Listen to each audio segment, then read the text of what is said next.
സ്നേഹമുള്ള സഹോദരങ്ങളെ, പ്രഭാതവന്ദനം.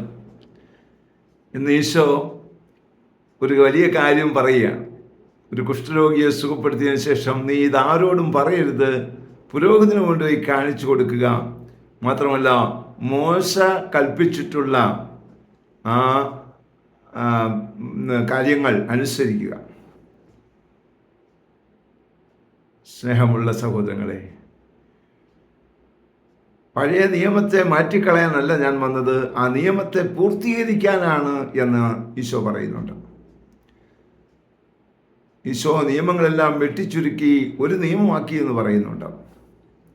എന്നാൽ ആ ഒരു നിയമത്തിനകത്ത് പഴയ നിയമവും പ്രവചനങ്ങളും എല്ലാം ഉൾക്കൊള്ളുന്നുണ്ട്.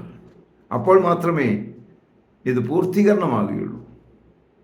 സ്നേഹമുള്ള സഹോദരങ്ങളെ, പഴയത് മാറ്റിക്കളയാനല്ല, എന്നാൽ അത് പൂർത്തീകരിക്കാനാണ്.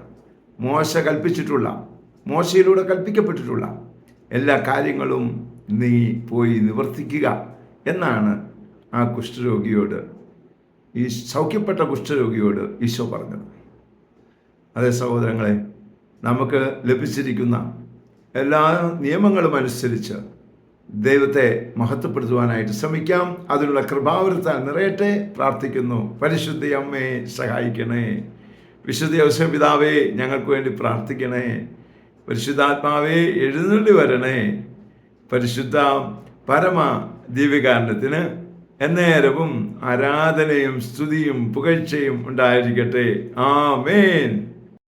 നമ്മുടെ കർത്താവായ യേശുക്രിസ്തുവിന്റെ കൃപയും പിതാവായ ദൈവത്തിന്റെ സ്നേഹവും പരിശുദ്ധാത്മാവിന്റെ സംസർഗവും സഹവാസവും സ്നേഹവും ശക്തിയും കൃപയും എല്ലാ അനുഗ്രഹങ്ങളും സമൃദ്ധമായി നിങ്ങൾ ഏവരോടും കൂടെ ഉണ്ടായിരിക്കട്ടെ, ഇപ്പോഴും എപ്പോഴും എന്നേക്കും. ആമേൻ.